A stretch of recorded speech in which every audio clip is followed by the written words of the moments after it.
Jackson, nice to see you again. Thank you. Thank you for inviting me to speak.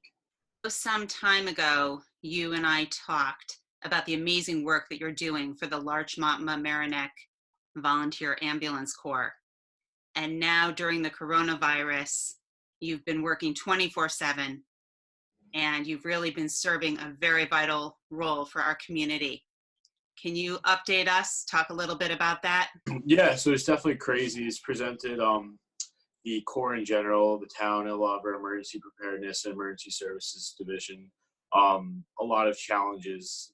It's obviously an unprecedented event, something that we've never done before, so it's forced us to kind of adapt and overcome. A lot of it is about isolating ourselves and making sure we're putting on the proper personal protective equipment, PPE, the term that's been thrown around so much in the news and media lately. So making sure that we're taking the proper precautions so that we don't get sick, because if we get sick, we can't help other people. We can't be there for the community. And then once we take those isolation precautions, then we can go in and help the patient. We can assess the patient. We can decide what interventions to take, and ultimately what transport, where we're going to transport them to the hospital, and etc. I would say it's definitely a lot. It's definitely a bit scary. It's a very real threat for us as providers, going to people's houses who may or may not have this illness.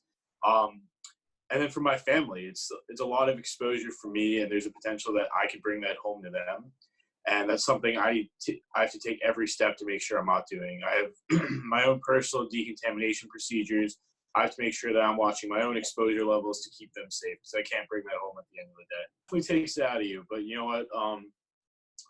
Everyone's in it together. It's a united front against COVID-19. So everyone's doing this, get some sleep and wake up the next day, get right back up, get right back at it. How overall would you say that our community is doing? We're doing great. And the overwhelming support from the community, I think, on behalf of the Volunteer Ambulance Corps has been amazing. Whether it's been, people clapping for us in the streets, or people just saying thank you when we're waiting online at the store.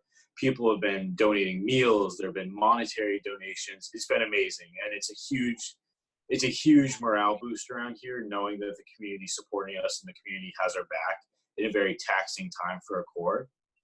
And I understand about half of the Volunteer Ambulance Corps is under, say, the age of 25. Is that correct? So young people have really been stepping up. And we have some other Mamaroneck High School students that have been volunteers, not necessarily riding on the ambulance as a trained EMT, but they have been volunteering, correct?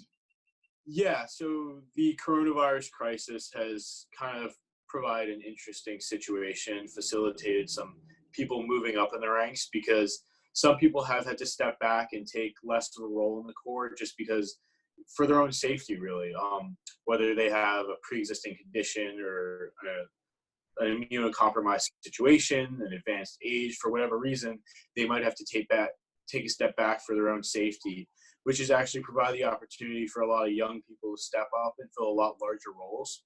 So it's been I feel like a growth opportunity for a lot of people my age to kind of, hop in some bigger shoes and start filling a bigger role and, take responsibility. And I think it's a great opportunity for all of us.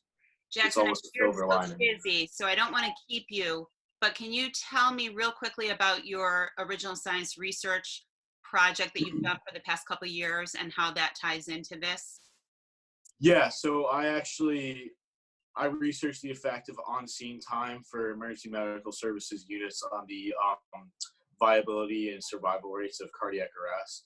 So that was actually an awesome experience working with Mr. Victoria and Mr. Garbarino, and then kind of taking that outside school and bringing that here. I saw how much data we collect on every call, we filling out our own reports, and then that data gets further reported to the state, and then it gets reported on a national level.